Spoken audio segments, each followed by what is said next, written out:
Assalamualaikum warahmatullahi wabarakatuh. Salam buat rekan-rekan diskusi hukum dimanapun berada di seluruh Indonesia.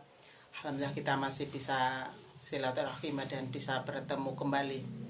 Mudah-mudahan kebaikan, rahmat dan ridha Allah SWT masih selalu beserta kita semuanya ya. Sudah mendekati bulan Syafar seminggu lebih ya, malam Jumat.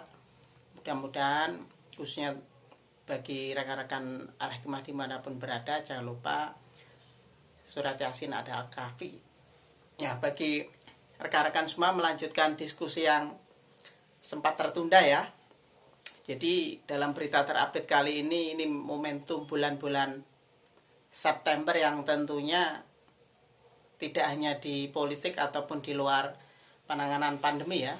Tentunya rekan-rekan juga ketahui bahwa berkaitan dengan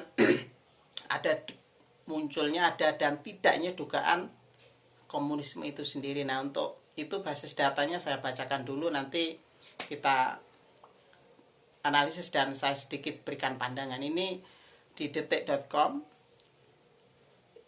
Kejar pelaku pembunuhan Ustadz di Tangerang, polisi analisis CCTV, bla bla bla dan sebagainya, itu beritanya ya. Nanti rekan-rekan bisa lihat sendiri dan lebih detailnya.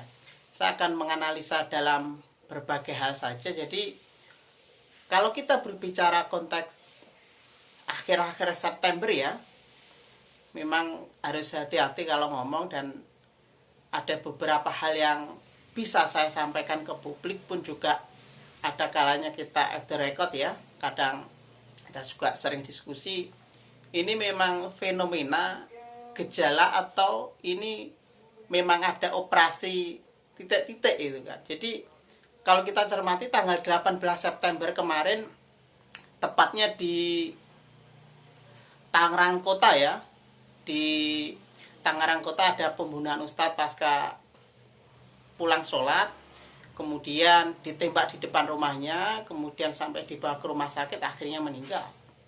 Kemudian selang 2 hari di Batam, saat ceramah, ada ustadz yang tiba-tiba diburu dan dianiaya oleh seseorang. Nah, kalau yang penganiayaan ini, ada dugaan penganiayaan ini, ternyata ya laki-laki ya, sudah kita ketahui endingnya bahwa dianggap yaitu bagi orang dengan gejala gangguan jiwa itu kan. Nah, kalau yang pembunuhan masih dilacak oleh aparat penegak hukum itu kan. Ini memang bisa dikatakan siklus tahun atau memang ada operasi dari pihak mereka itu kan. Nah, ini memang PR bersama, dan khususnya kita kawal, dan penegak hukum juga harus transparan dan adil untuk menganalisis ini sendiri. Tanpa kita pungkiri ya bahwa Indonesia adalah negara muslim berpenduduk terbesar di dunia itu kan. Bahwa kalau kita cermati alinea 4 konstitusi sudah fix final ideologi negara kita adalah Pancasila, kemudian salah 3 adalah mengutamakan persatuan dalam unity in diversity itu sendiri. Nah, kalau kita cermati kemarin juga ada beberapa kasus sampai ada penganiayaan salah satu penista agama oleh napi lain, kemudian sekarang sudah ditangkap. Pun yang jadi persoalan adalah ada dugaan bahwa masuknya inisial KC itu ya. Jadi ada dugaan untuk menyasar, pun juga untuk memenjarakan ulama atau ustadz-ustadz lainnya. Nah, inilah yang menjadi keresahan, dan tentunya publik bisa menilai dalam penerapan rasa keadilan itu masih dianggap berat sebelah. Kalau rata-rata kalau berkaitan dengan ujaran kebencian penistaan agama itu, kalau asas kausalitas rata-rata kita ketahui bahwa menggunakan pasal 28 ayat 2 Undang-Undang ITE bagaimana efek kausalitas sebabnya. Pun kalau penistaan agama pasal 156A KUHP, nah itu sekedar tambahan dan komparasi saja ya. Nah, fokus kepada persoalan yang saya bacakan tadi, bahwa ini momentum bulan September, belum mendekati akhir itu kan. Ini bukan persoalan siapa yang diserang pun juga siapa yang menyerang, tetapi ini kita harus kita cermati berkaitan dengan siapa oknum dan dalang aktor intelektual, itu yang paling penting. Nah, apalagi sudah ada yang terbunuh satu gitu kan. Nah, kemudian juga ada intimidasi dan sebagainya, harus kita cermati bersama itu kan. Sebenarnya berkaitan dengan paham komunisme ini sudah jelas bahwa TAP MPR S nomor 25 tahun 66 itu sudah final untuk larangan komunisme itu sendiri. Cuma memang isme dalam arti dia ide, paham, dia sifatnya material dalam abstrak manusia itu sendiri. Cuma kalau isme sudah dilahirkan dalam tindakan, kemudian action sampai ada penganiayaan, sampai ada pembunuhan, nah inilah bisa dijadikan sebagai tolak ukur apakah memang gerakan-gerakan komunisme ini masih ada atau tidak. Tolak ukurnya seperti apa? Apakah langsung bisa dijustifikasi bahwa itu memang benar? Iya.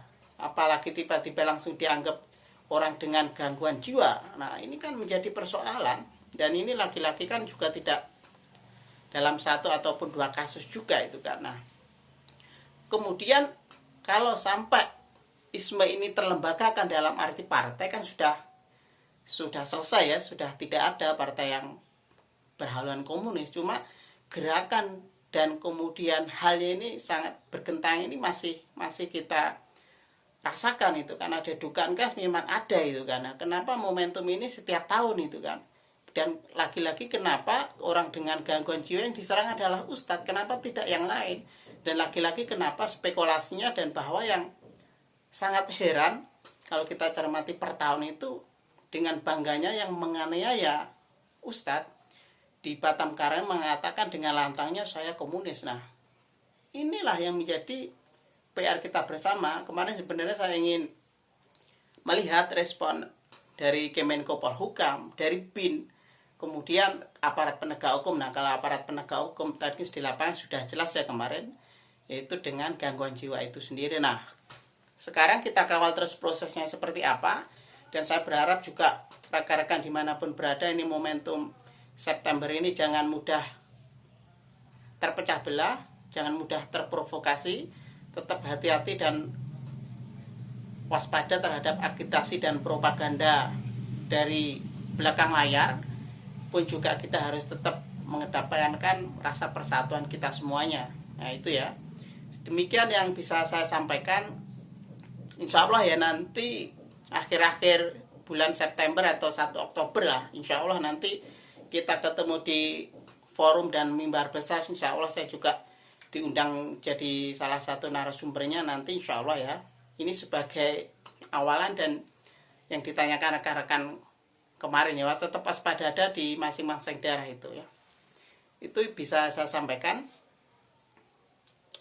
Beda jangan ngambekan, beda jangan baperan. Berbeda karena kita saudara, berbeda karena kita Indonesia. Kita sama belajar bareng, mudah-mudahan bermanfaat. Bersama-sama berbuat bermanfaat buat umat bangsa dan negara. Assalamualaikum warahmatullahi wabarakatuh.